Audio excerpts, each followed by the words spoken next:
The goals of this workshop are to make music leaders aware of the official guidelines of our denomination, to educate musicians as to their privileges as they work in healthy relationships, to support the dialogue between M&P committee and the local musician, as well as to underscore the values placed by the national body on music leadership, now known as music ministry. We refer to this document casually as the Blue Book because the first version of the document in 1990 was the Pink Book, and its successor was known as the Blue Book. However, as it flies off your printer, you can choose your own color. It was revised for the following reasons. Conditions for working have changed since the previous edition was produced. Music for worship is now broadly regarded in many contexts as being a ministry. Ministry and personnel committee roles have been clarified for the benefit of all. And finally, the new document helps a congregation search for a musician, especially with the help of the bibliography, which has been updated. It is a great pleasure for me to have prepared this session today with my associate Kimberley Allen-McGill in Ottawa. Kim, what values do you find in this renewed document? Good afternoon, everyone. Thanks, Fred. I want to take a moment and introduce myself beyond the profile that I submitted as part of the program.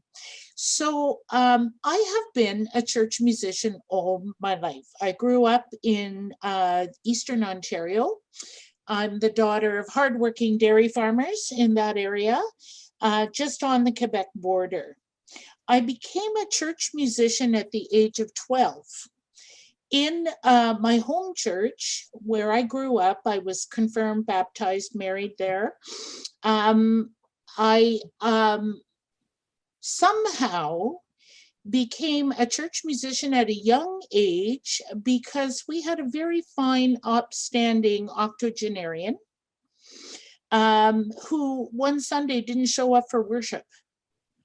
And this was a cause of great concern.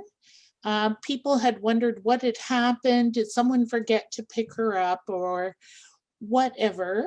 And I don't know how this came to be, but my father went to a church meeting one night and he came back and he said, I told them I've paid for a lot of piano and singing lessons, and so that you could play one Sunday a month. I have been a church musician, both paid, volunteer, and part of transition and transformation committees ever since. I am not, I do not have a music degree, but I have had post-secondary studies in music at here and there. And my claim to fame is that I get great joy in seeing a bunch of people who know the hymn books jump around and sing with all they've got. So my music ministry has been about empowering and enabling music in the church for as long as I can remember. This book is particularly important, and I've been a strong and cranky advocate for it on the Music United Executive for the past several years. I have had a corporate career in public relations and communications. And for 35 years, I worked for national organizations where I was a hiring manager, and I enabled the creative processes for many people, writers, photographers, graphic designers, print professionals. And so I learned very early to work with creative people. And as I went further up the ladder in these corporate jobs, absolutely every single organization I've worked for has gone through transformations and changes. What is very, very important to me as a musician is that we work through and empower a church's ministry through our efforts and our music. And with our particular profession, we didn't really have well understood national standards or policies or procedures that were part of our national church in the past. For the first time, this book, our blue book, and this revision is now part of the human resources documentation of our national church.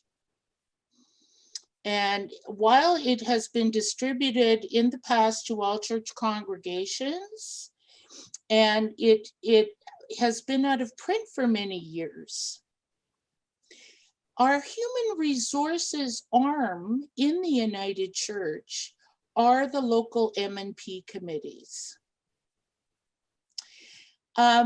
I have had many experiences in my life with human resources professionals of all stripes and colors. There are many branches of human resources. There's recruitment, there's executive search, there is pay and benefits, there are performance management specialists.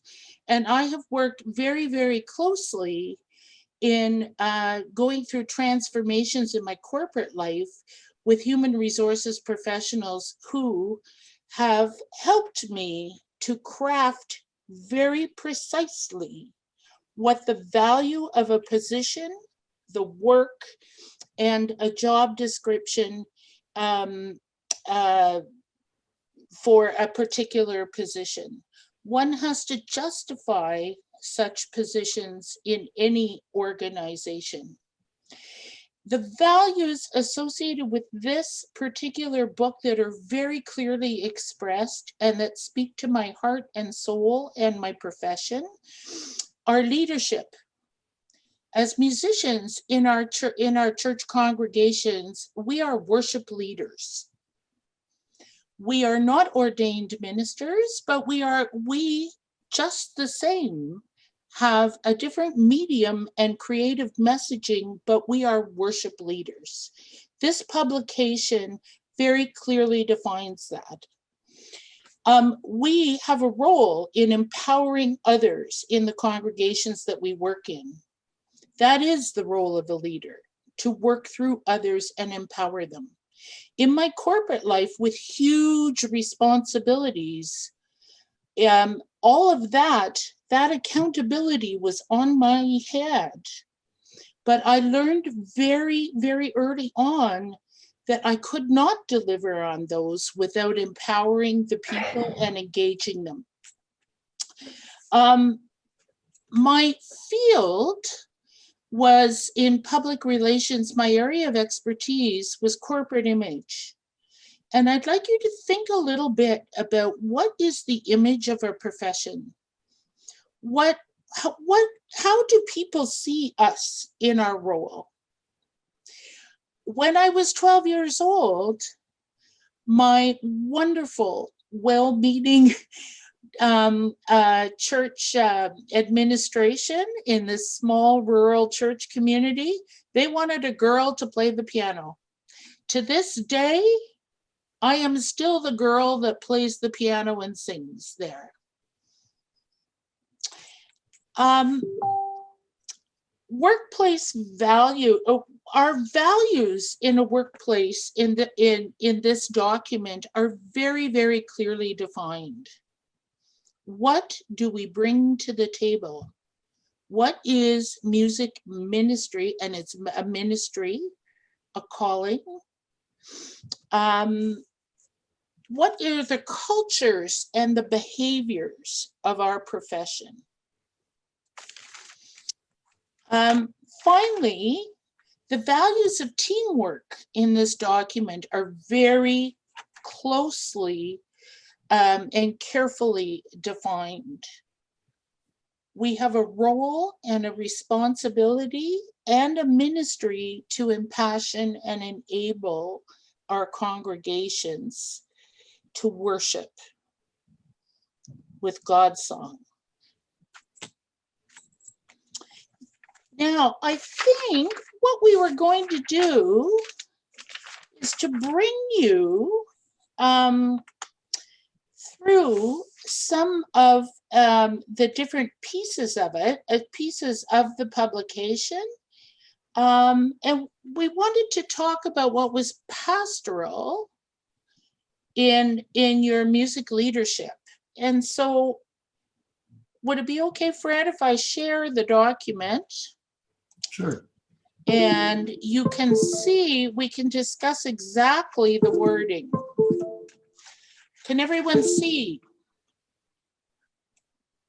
Yes. Yeah, okay. So on page 6,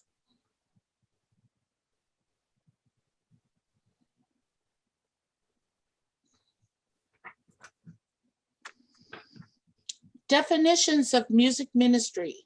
What is it?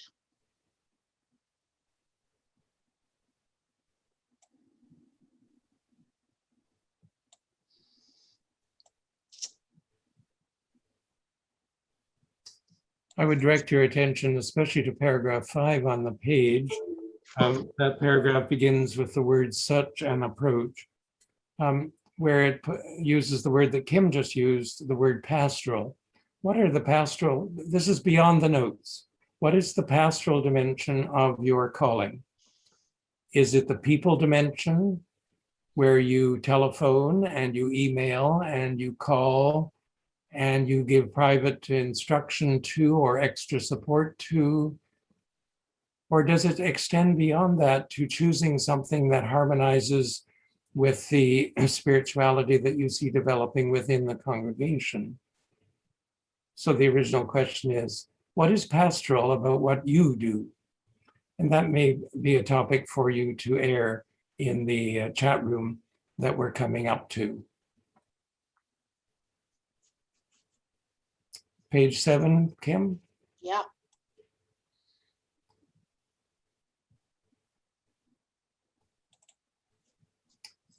Now, at the end of the second line on this page, you see the word professionals. I've run into many musicians who say, oh, but I don't have enough training to be called a professional. I choose to disagree with that, because you are leading people to profess their faith.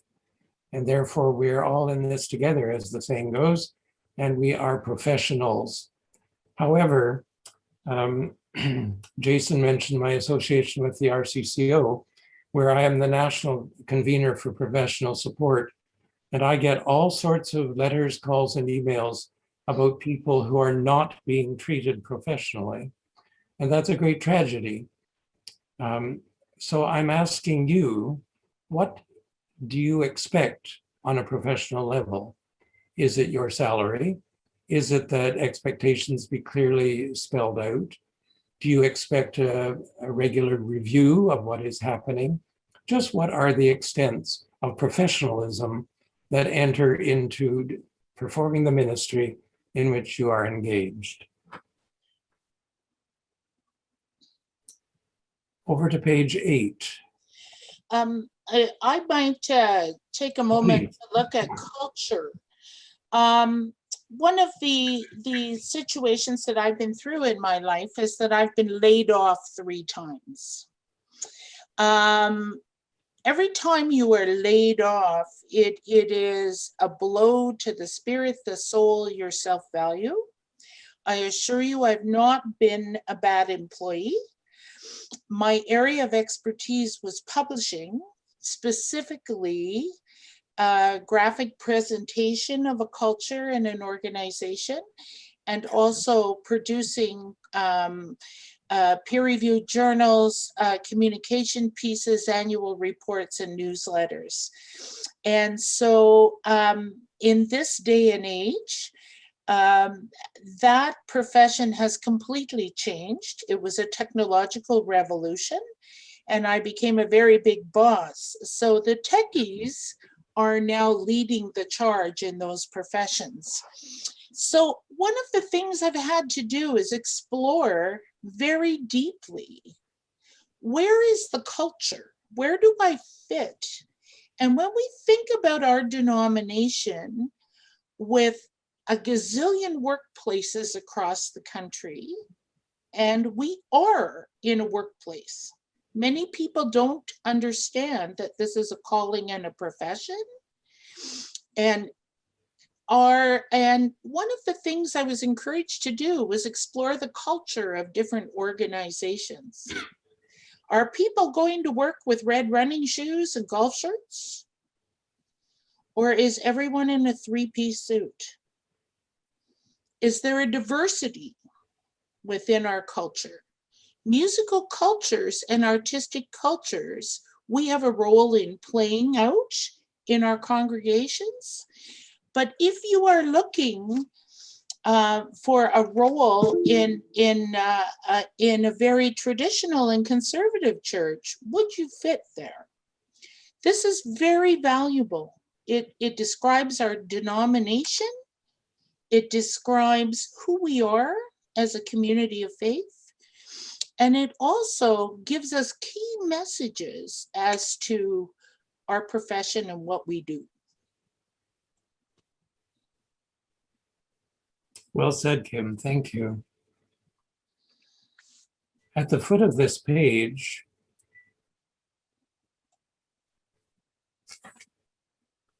we find the headline, Ministry and Personnel M&P Committee. The United Church is the only organization to have such a mechanism, and I view it as a godsend. However, it is not helpfully deployed in each and every case. I am shocked by the number of people who contact me to state that their ministry personnel has a signature on their contract. And yet look at bullet number 1. Membership on the M&P does not include ministry personnel. We as musicians are employed by the board and the signature belongs to the chair of the board. M&P does not have a lot of power except through recommendations. So I don't know what your experience in your local parish is, but I hope that you are developing a trusting relationship with at least one member of your M&P committee. I'll never forget talking to Jocelyn Pritchard, who has been in the United Church music system for more than half a century, saying that her M&P representative and she had lunch together once a month, 10 months a year. That cultivates trust and confidentiality as well as courage to face what's coming up. Any comment, Kim? I would add that the M&P committee and roles and responsibilities associated there is an area of confusion for many faith communities. And where do I get my information about that? On our Music United Facebook page, we have many clergy going, okay, help us people. Where do we find a new musician?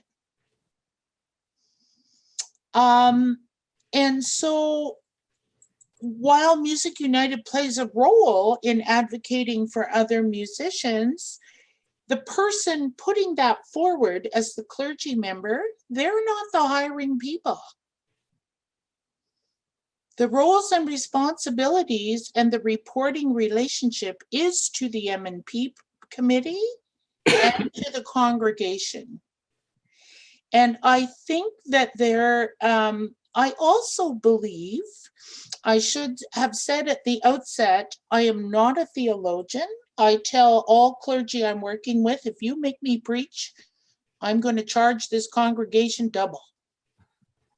That is not what I do. I don't mess in that area. I'm not a theologian. I'm not trained to do such a thing. I am not a lawyer or a human resources specialist.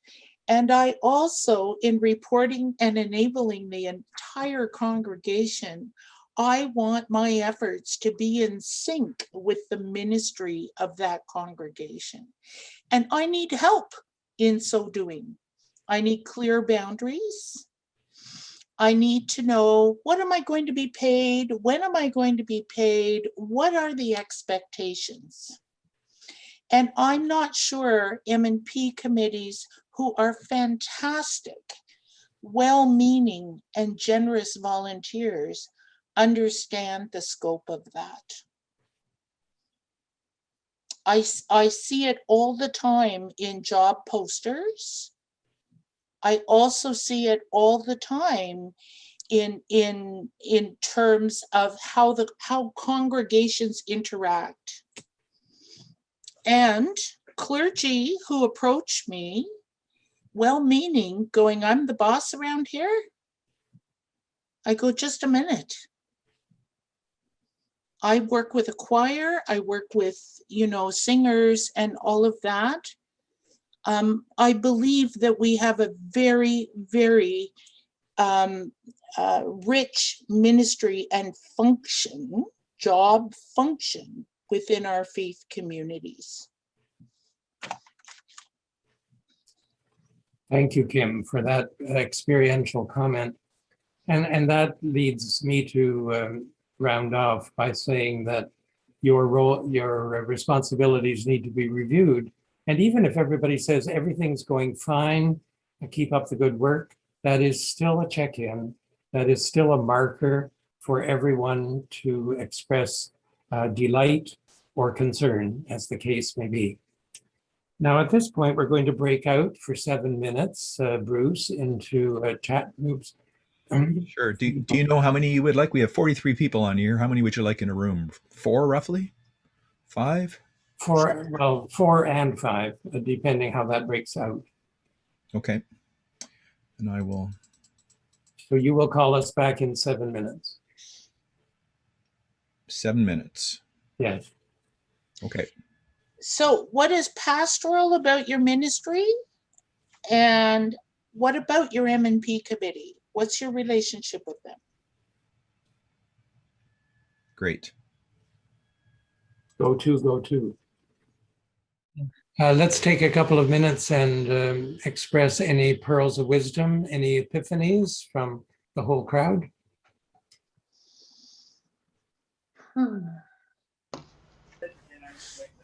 Any questions? Is any of this shocking to anybody? Is it news?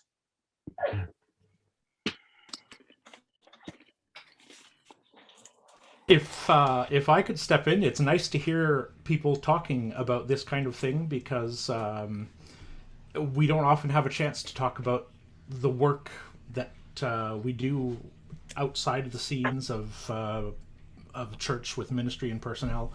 And it's an area both for me personally at where I work, and for a lot of people, it's not always a clear-cut picture. So it's a wonderful thing to see this document come out. For me, it's the first time. I didn't know the pink book, so I'm very happy to know about this blue book, and it should be a helpful guide and resource. Thank you for saying so. I remember sending it by email to someone who said, boy, I wish I had this a year ago. Which for me is the point. And I was a little depressed. I posted it on our Music United Facebook page, and I'm a social media junkie, and very few people liked it. Get on there, everyone. Like. I am personally trying to wallpaper the world with it. As in my group of esteemed colleagues that I just met with, I was delighted to learn that there are wonderful, well-functioning M&P committees out there.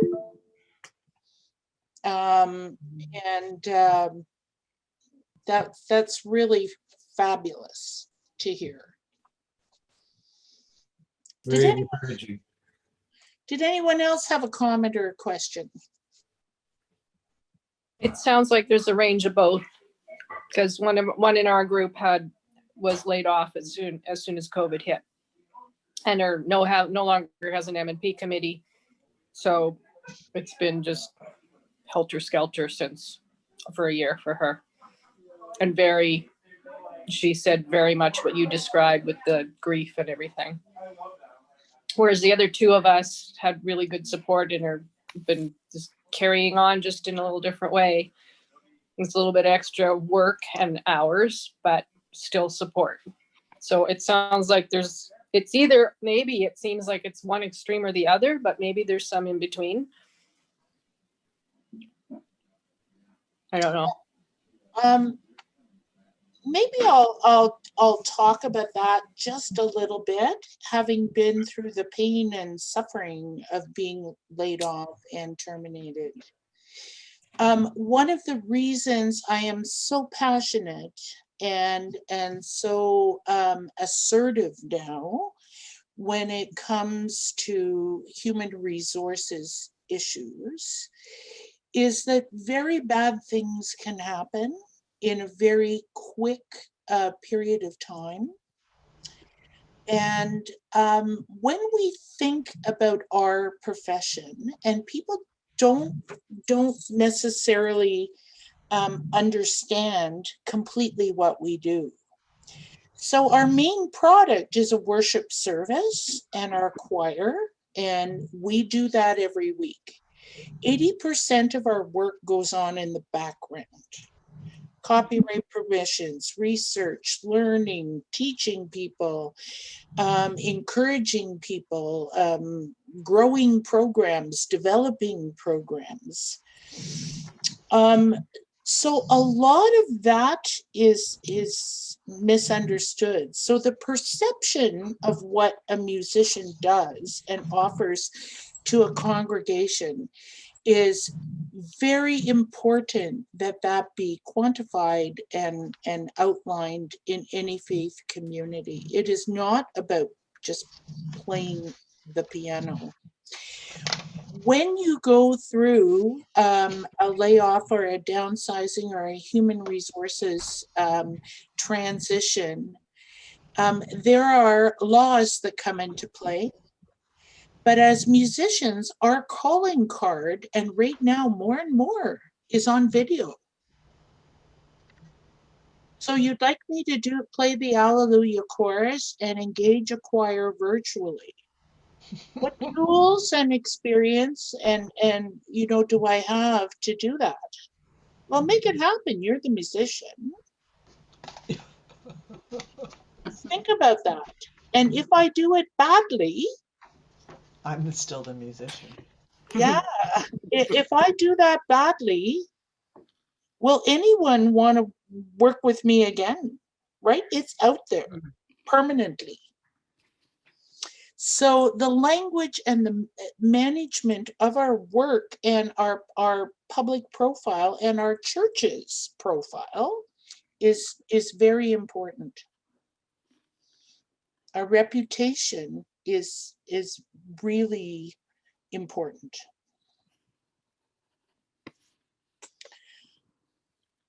Continuing education we were going to talk about, right, Fred? Yes. A relative of mine said, "Why do you need to go to a summer course? I thought you knew everything already." Well, we all know that the music scene is shifting very rapidly. We know there are things we're never exposed to. Those of us who were brought up on the pipe organ may feel very awkward around a guitar or a set of drums.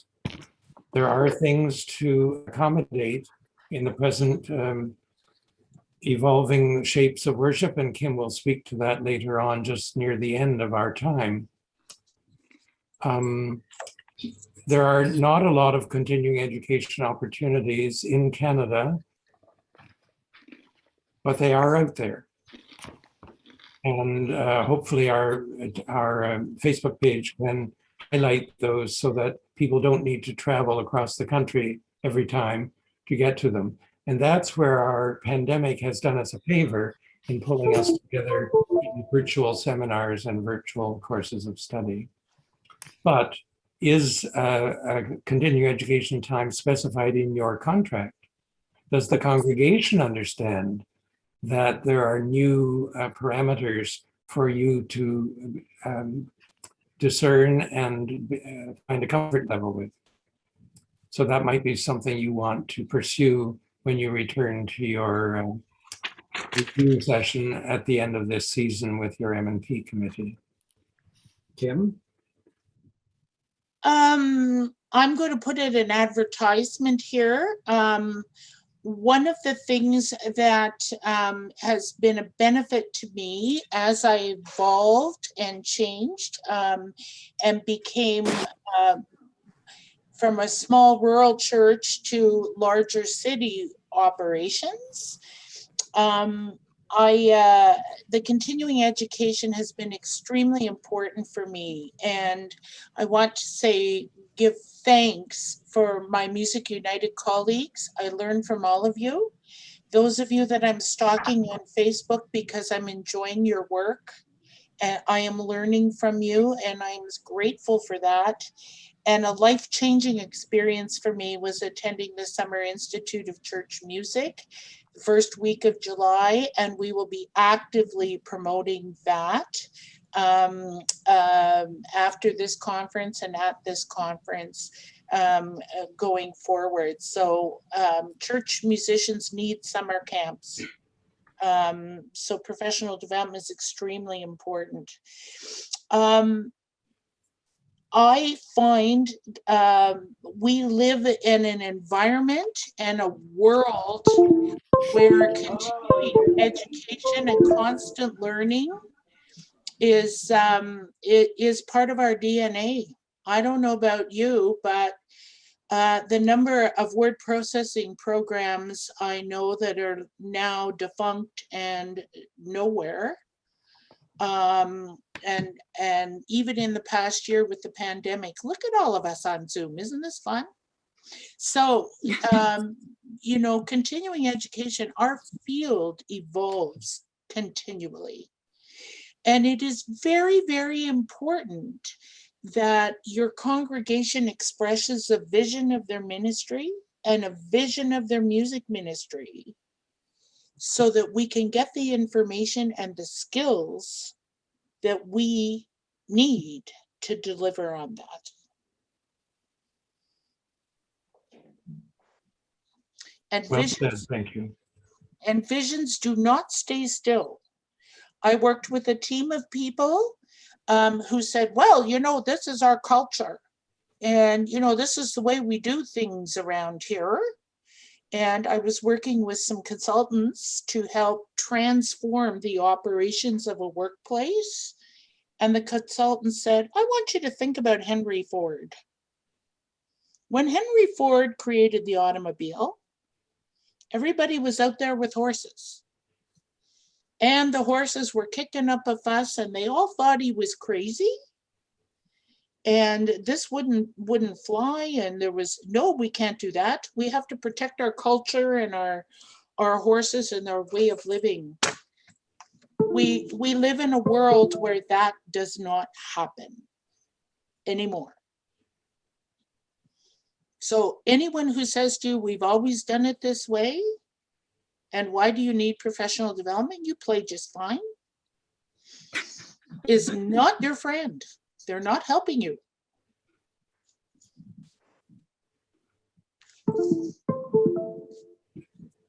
Nothing to add to that. Congregational designated ministry. Fred, I don't know anything about this. Will this get me a raise? Well, actually, this is the paragraph listed in the resource at the foot of page 10. It isn't for everybody. It's an advanced position, but a lot of us are already doing these things. There are 10 points listed in the gray box at the foot of page 10. And people can form a support committee, go through a process of visioning, a process of review of credentials, and become a congregational designated minister. I can't answer directly the question, will it boost my salary? If you're doing all those 10 things, it certainly would increase your hours. And generally speaking, we're paid by the hour if you're following any sort of salary grid at all. As I say, it's not for everyone, but if people have done extra continuing education, if people have gone from one choir to three, and if people are meeting with the board or doing midweek ministry with small groups, then that list should definitely be examined. And the presbytery people know how to encourage you. Oh, I used the word presbytery. That shows how old I am. The people at the regional office will help you down that pathway. So tuck that away as a future consideration to be rewarded for the things that you do without assumptions taking place for which nobody thanks you and nobody pays you.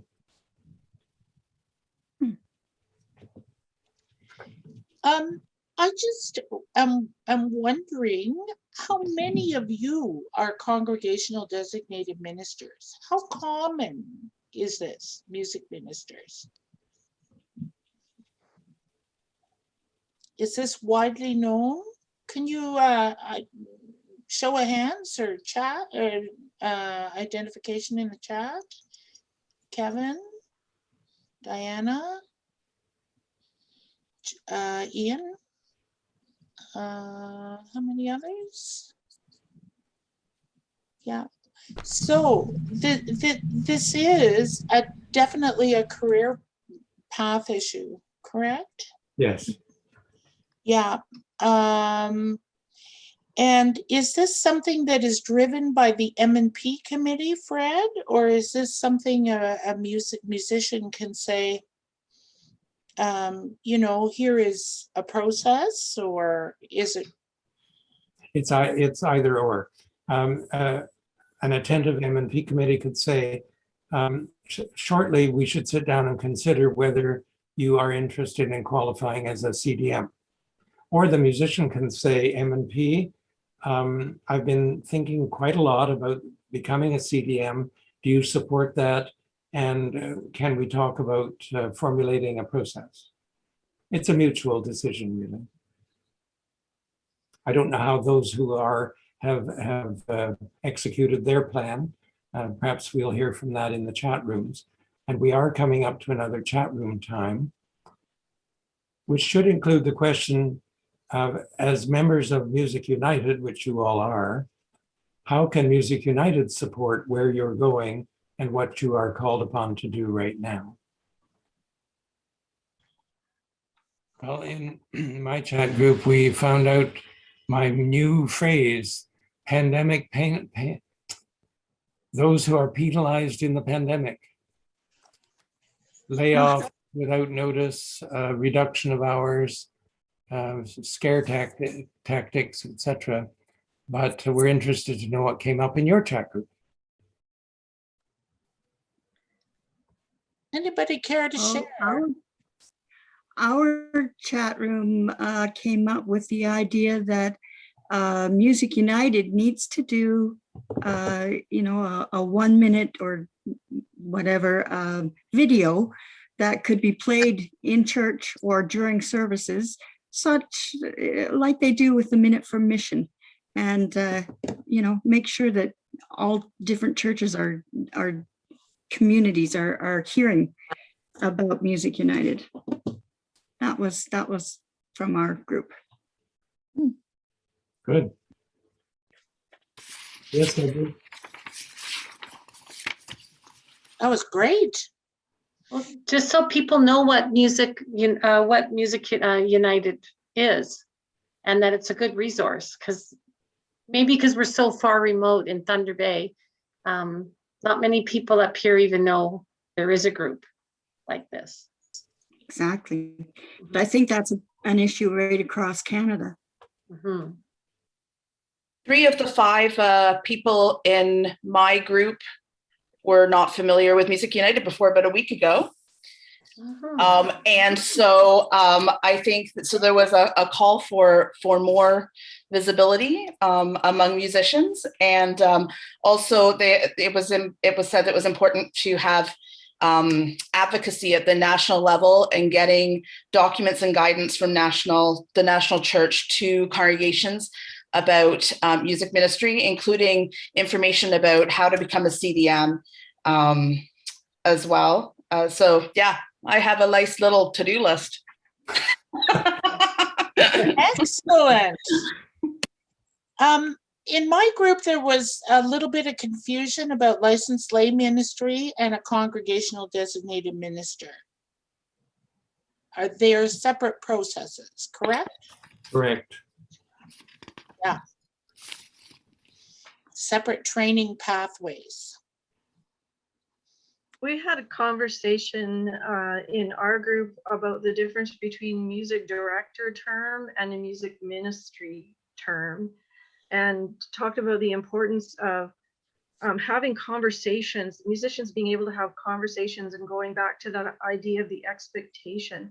Because if you lose a musician out of your church, and then everybody's wondering, well, how do we replace that person? What were they doing? They don't know all of what that person was doing, and maybe what they want to replace in terms of a personnel person. So it's really important whether they're going to go for CDM or whether it's not, that conversation, and churches have to allow that conversation to happen with their musicians so that things can be defined and understood, and the depth of what the musician is doing. This is a personal opinion, okay, and an observation. Clergy and LLWLs go through an extensive search program, right? There is you have to define the position and all of that. We don't do so well at that with music ministries. And one of the benefits of this document is exactly that. And as a convener in my area, that is the area where I've been asked substantial questions on. And I've been monitoring advertisements and things. It shocks me what people put in job advertisements. It really does. A job description that says, well, the pay rate now is 13, initially will be for 13 hours of work a week, subject to budget considerations going forward. Okay, so this is how I'm making my living. I am putting myself forward. I feel called to serve. I want to work with you. And you're going to say, we'll see how good you are and whether we have the money, whether we pay you. Are there issues with that? I mean, is it just me that's sensitive about these things? Is there any other job anywhere that you would sign a contract that says that? No, I don't think so. I think musicians are the only ones that have to deal with that. So, and these are good people and they're being very honest. I can understand the conversation at the table, can't you? I mean, you know, so let's look at the value of the music programs and the music ministry and the human resources that you need to deliver on that. What is your vision as a congregation? What are your strategic objectives?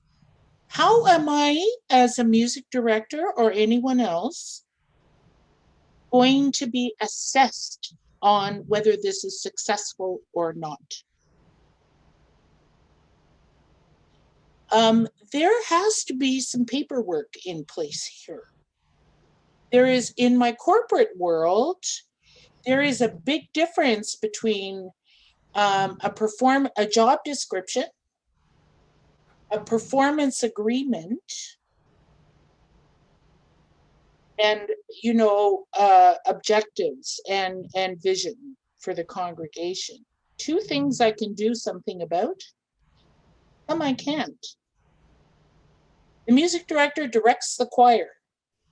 I can't impress on you enough how that has to be very precise. You direct the choir in a weekly choir rehearsal. We're expecting an anthem every week. Like these things have to be very clearly outlined. Billable hours matter. And I'd just like to underscore that, Kim, by saying that if a formal contract is beyond the comprehension of the people you're dealing with, a letter of intent will at least get the conversation going. But you're absolutely right. There should be a piece of paper which can be amended mutually at any time, but you need that basis for conversation. Otherwise, people invent things mid-conversation, and that's dangerous.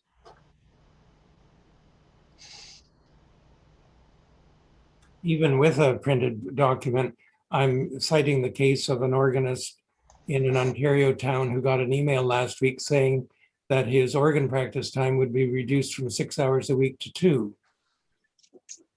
It's like that, in contravention of the agreed upon piece of paper. And I said, well, in other words, they're disabling you from what you were covenanted to do. And he said, yes. And I said, well, that's illegal under the law of Ontario. You may not change a person's job description without giving them 30 days notice and discussing it. So it's sad that we have to resort to judicial process, but sometimes you have to say the word lawyer.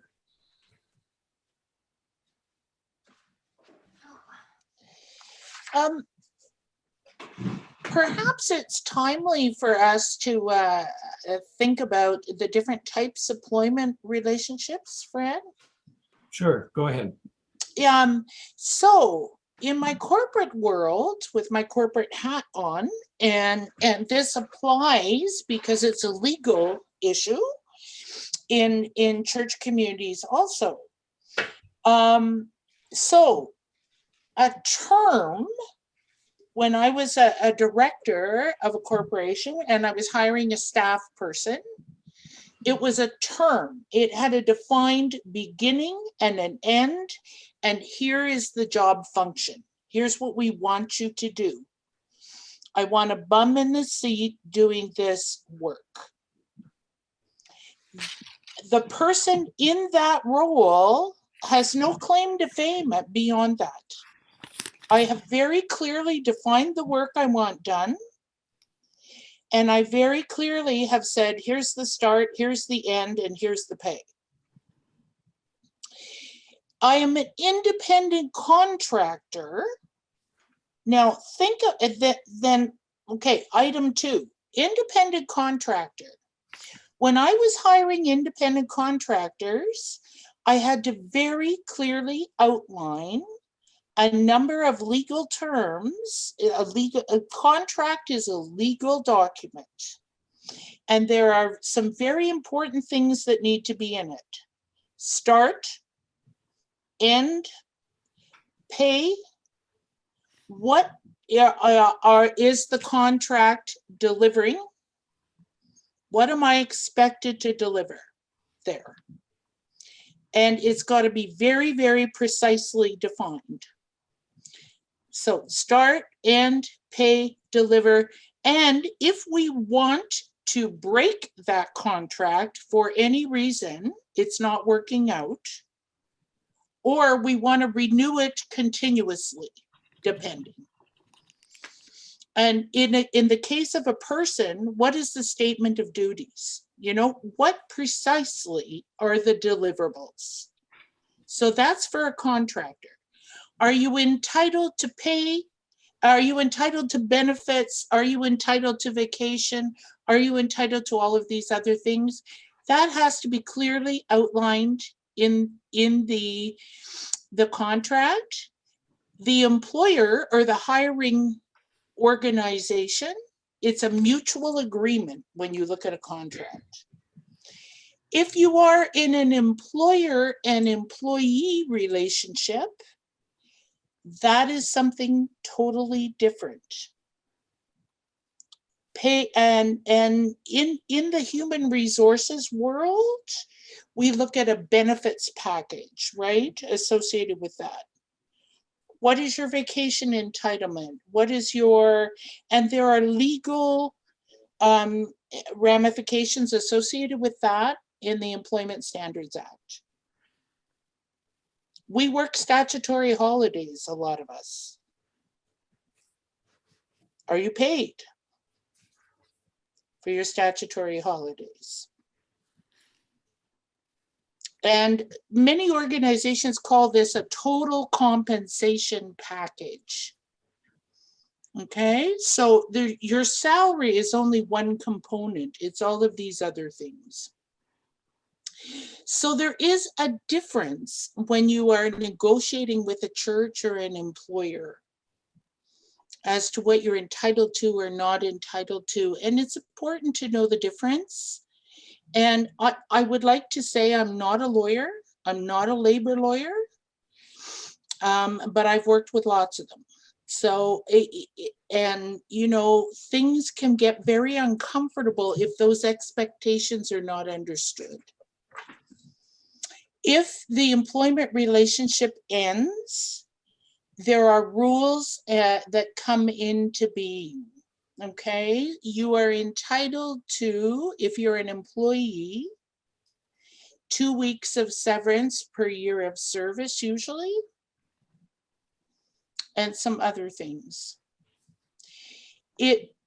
And this matters how the paperwork is done, whether you'll be entitled to an EI or CERB or whatever. So that is very, very important. In a field where our reputation and our skills mean everything, it is very, very important to think about that. People have the right to maintain their dignity, and how these types of things are done, how severance is done, really matters. It reflects on the church, it reflects on the individual.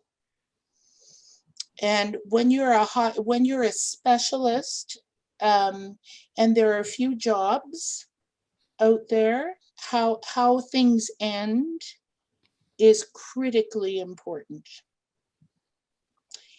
Now, let's go back to a performance agreement. So in a performance agreement, it's outlined that you will do this, you will do that, you will deliver this, you will show up every Sunday at such and such a time, and how will you be measured? So a performance agreement's really important. How will you be measured? If the choir doesn't like me, is that a measurement? 10 new anthems. Where are the 10 new anthems? What was the impact? Who will have a say in how I, who are my advocates? Who will help me? There is a process to determining how an employee will be terminated. You have to give people the opportunity to improve. I should tell you, heartbroken after being laid off. I was, on the advice of my employer, being laid off for business reasons, not because I was a bad employee. So these were good partings done as humanely as possible. I had a lawyer say to me point blank, Kim, get yourself pulled together. You can be fired or terminated at any time, anywhere, at the will of the employer. It's the way it goes. But is it according to the law? Are you being treated fairly with severance? And I would add to that, the opportunity to seek other employment is extremely important. The exception to that, though, is for just cause. And just cause has to be proven. If you get, and just cause, I mean, if you get caught stealing this week's offerings, I would say that's professional misconduct and like you're out of there, right? But you have, your employer has to have proof that you did that. So, and prove it in a court. So I hope that you find that helpful.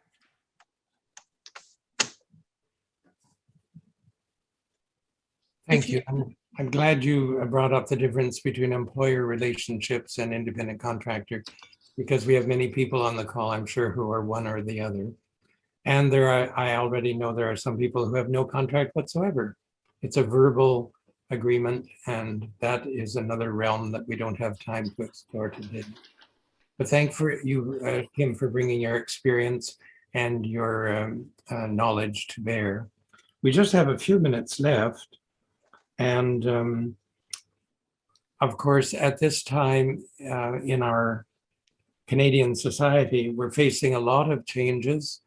There is a book recently published by UCPH called Thriving Churches. It would behoove all of us to read that because it looks ahead into the future, into the post-pandemic church.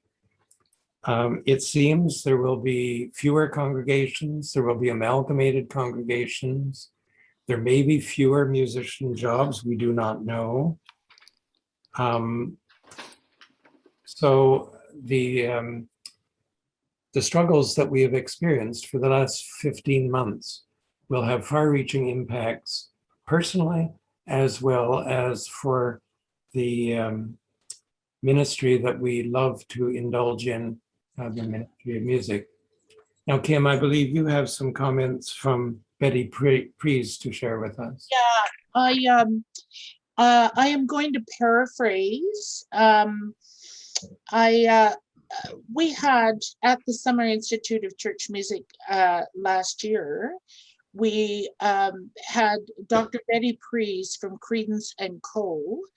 And Credence & Co. is a company that works with church congregations on conflict resolution, communications, making organizational effectiveness.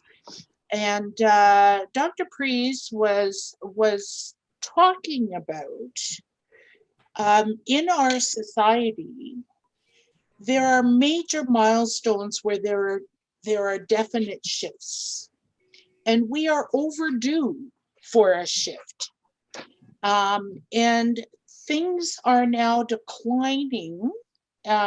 We are the largest Protestant denomination, right, in the country. However, our demographics are changing, and our society, I love futurists and visionaries. I live in this space a lot. What's going to happen? If we look at our United Church in comprehensive review, that I was very encouraged and interested by the numbers. People talked about how important music was to their faith and their worship experience. And then the transformation, the governance transformation happened. And when you're talking about change and change management models, there are key drivers that happen. And for example, I'm born at the tail end of the baby boomers. I have had to work hard and compete for every single job I've ever had because it was a demographics thing. There were 300 and 400 applicants for every position I was looking for. I am raising 2 young 20-year-olds, and I worry very much about how their work world is going to change. And our church, and EDGE is their slogan. And I'm trained as an EDGE consultant, also change transformation. Their slogan is God is up to something. And I believe that. God is up to something. We are going to go through a dramatic shift. In our congregations are shrinking or they're thriving. It bothers me immensely that we are not part of the process. And I think we have a very big role to play there in bringing people together, in promoting our skills, and be in there with our sleeves rolled up and advocating for this kind of change. And the pandemic has only underlined things that have been going on for some time. Think about the word processing programs that are no longer valuable. Think about my skill sets that are no longer valuable. We spend a great deal of time thinking about whether the praise band or the organist or this or that should take the priority. Let's start working together and not competing as congregations. We are stronger together if we are visible, we have a clear vision and a focus. Our world is changing whether we like it or not. And I so look forward to any occasion to work with you. And thank you so much for giving me the opportunity to express my views. Thank you, Kim. It's great to have you on board. That brings us to the end of our session, unless there are questions from the broader participants in this group, in this room today. Who are you calling broad, Fred Graham? Which one of us? Sorry, couldn't resist. Kim, may I ask a question, probably both of you and of Fred? I've read through this document a number of times in the last few months, and there are very specific steps in the hiring process. But I would really like to see similar steps for the layoff process. Steps within our church above and beyond whatever our provincial laws are.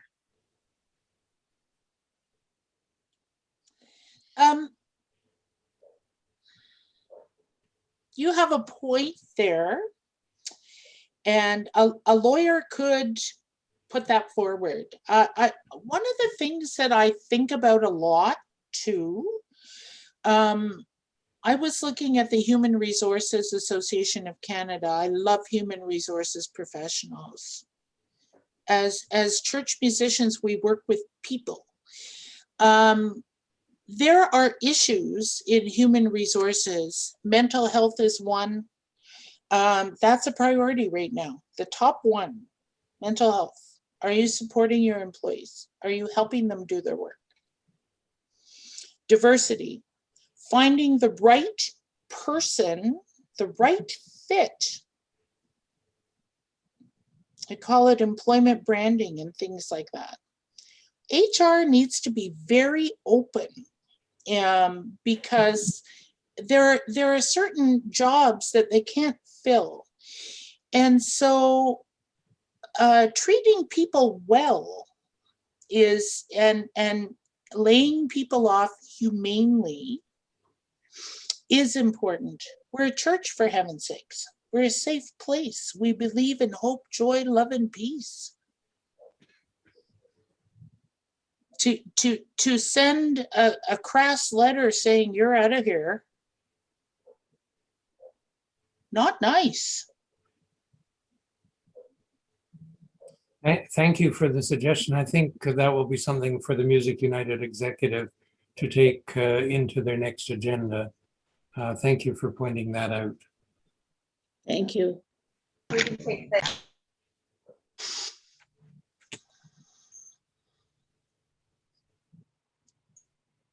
Further questions? I've got a question. I am wondering if there are any samples of children's music ministry or independent contractor or section lead contracts that we might be able to refer to as we are drafting ours. I can certainly get a section lead contract within 48 hours. And children's music ministry and independent contractors. I'm wondering if that could be part of the document that we just reviewed. Right. I haven't been on the RCCO site yet, but there might be an independent contractor template there. I don't know about children's music. Perhaps someone else can speak to that.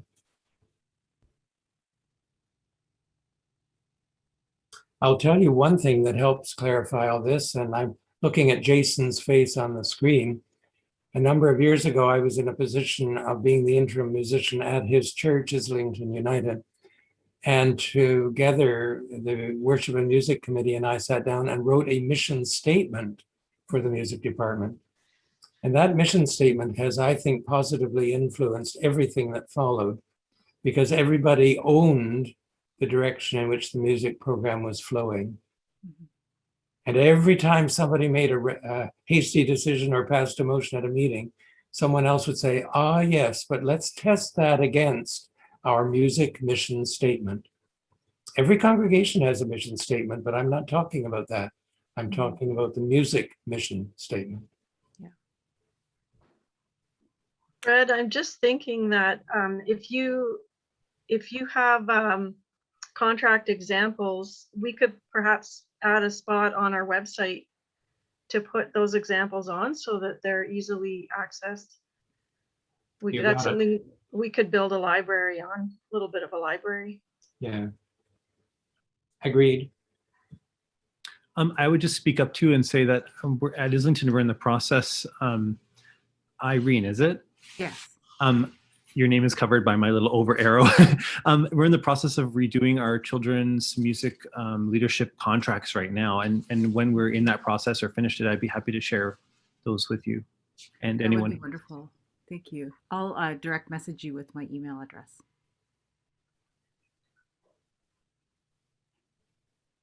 I just wanted to comment that it feels to me often when entering into these conversations that every situation is a unique situation and is dealt with in a unique way. And of course, this is true. One has to consider the unique properties of each situation. But unlike our clergy partners in ministry, where there are, I think, more generalized guidelines, there's more of a structure of accountability in the church around how pastoral relations and the treatment of clergy in their role as employee. And I know that's not what it is necessarily, but that there is that employee relationship, and there's a great deal more oversight or accountability around how that is managed. For musicians and other employees of the church, there's very little accountability in the church, and so there's a problem with every situation is unique. Every congregation deals with every situation as it comes, and that we don't have just generally better accountability in the church at large around this. And I guess that would be my hope around this conversation, that the church could work toward having those structures in place. Hopefully, and ideally, it would be an umbrella thing that applied across the entire United Church. But if there was a way to get it so that each region perhaps had better processes and so on to deal with these matters in a more consistent way, rather than one by one, and every congregation, you're starting the process all over again every single time something comes along.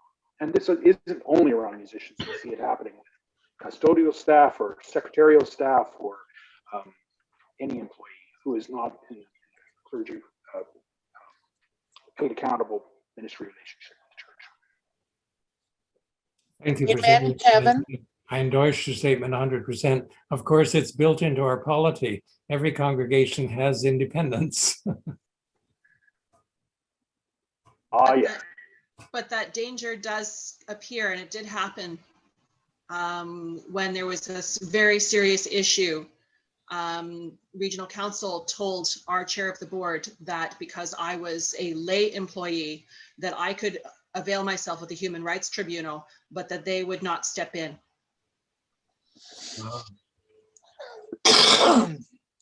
Pardon me. And there needs to be more help for the lay employees because I felt betrayed by the church I've been brought up in. I agree with what Kevin is saying 100%, which is why I'm doing this today. I'm very passionate about this particular product. I worked for national professional associations, some of them medical. Think about when you go to the dentist.